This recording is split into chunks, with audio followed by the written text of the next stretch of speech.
यज्ञ में पशु बलि का समर्थन कितना सही है, कितना गलत। आइए आज की इस वीडियो में हम लोग जानेंगे। हमने देखा कई प्रकार की मान मन्नतें कर ली जाती है कि ऐसा हुआ तो 5 बकरे चढ़ाएंगे, 10 बकरे चढ़ाएंगे। इसके पीछे की पूरी कहानी क्या है, आइए हम लोग आज के इस वीडियो में जानेंगे। सृष्टि के प्रारंभ में सतयुग का समय चल रहा था। उस समय देवताओं ने महर्षि से कहा कि महाराज, श्रुति कहती है कि यज्ञ में अज बलि होना चाहिए। अज का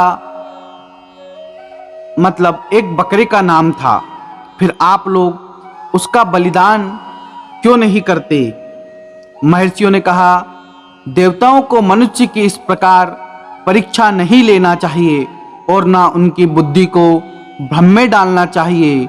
बीज का नाम ही अज है। बीज के द्वारा अर्थात अन्नों से ही यज्ञ करने का वेद निर्देश करता है। यज्ञ में पशुवध सज्जनों का धर्म नहीं है। मतलब हम लोगों ने क्या किया कि अज जिसे अन्न का नाम था, उस अज को हमने बकरा समझ लिया। परंतु देवताओं ने ऋषियों की बात स्वीकार नहीं की। दोनों पक्ष में इस प्रश्न पर विवाद प्रारंभ हो गया। उसी समय राजा उपरिचर आकाश मार्ग से सेना के साथ उधर से कहीं घूमने के लिए जा रहे थे। भगवान नारायण की आराधना करके राजा उपरिचर ने यह शक्ति प्राप्त की थी कि वो अपने रथ तथा सैनिकों, मंत्रियों आदि के साथ इच्छा अनुसार आकाश मार्ग से किसी भी लोक में जा सकते थे। उन प्रतापी राजा को देखकर देवताओं, ऋषियों ने सोचा कि इनको मध्यस्थ बना लो। उनके समीप जाकर ऋषियों ने पूछा कि हे राजा, बताओ यज्ञ में पशु बलि होना चाहिए या नहीं? तो राजा उपरिचर ने पहला यह जानना चाहा कि देवताओं और ऋषियों में किसका क्या पक्ष है। दोनों पक्षों के विचार जानकर राजा ने सोचा कि देवताओं को प्रसन्न करने का यह मौका मुझे नहीं छोड़ना चाहिए।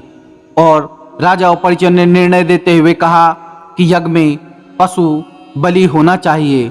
उपरिचर का निर्णय सुनकर महर्षियों ने क्रोधपूर्वक कहा, हे राजा, तूने सत्य का निर्णय ना करके पक्षपात किया है, असत्य का समर्थन किया है। अतः हम शाप देते हैं कि अब तू देवलोक में नहीं जा सकेगा। पृथ्वी के ऊपर भी तेरे लिए स्थान नहीं होगा। तू पृथ्वी में धंस जाएगा। प्रिय श्रोताओं, उपरिचर उसी समय आकाश से गिरने लगा। अब देवताओं को उपरिचर के ऊपर दया आ गई। उन्होंने कहा, महाराज, हमें पता है कि महर्षियों के वचन मिथ्या करना हमारी बस की बात नहीं है। हम लोग तो श्रुतियों का तात्पर्य जानने के लिए हट किए हुए थे। पक्ष तो महर्षियों का ही सत्य है, किंतु हम लोगों से अनुराग होने के कारण आपने हमारा पक्ष लिया। इससे हम वरदान देते हैं कि जब तक आप पृथ्वी के अंदर भूगर्भ में रहेंगे, तब तक यज्ञ में ब्राह्मणों द्वारा जो घी की धारा डाली जाएगी, वहां आपको प्राप्त होती रहेगी। आपको भूख प्यास का कष्ट नहीं होगा। प्रिय श्रोताओं, तो देखिए हम लोगों को किस प्रकार से गुमराह किया गया। जिस अज को अन्न मानना था, उस अज को हमने बकरा मान लिया और वहीं से बलि प्रारंभ होने के पीछे तर्क दिए जाने लगे।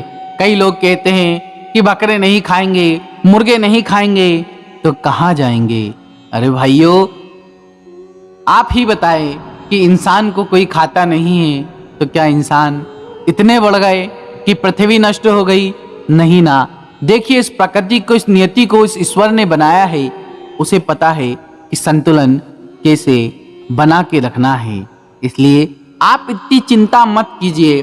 आपका शरीर शुद्ध शाकाहारी शरीर बनाया गया है, क्योंकि जैसा मन होगा वैसा विचार होगा, जैसा विचार होगा वैसा कर्म होगा, और विचार अच्छे नहीं होंगे तो कर्म भ्रष्ट हो जाएगा और व्यक्ति अपने धर्म के पथ से हटकर अधर्म के मार्ग पर आ जाएगा।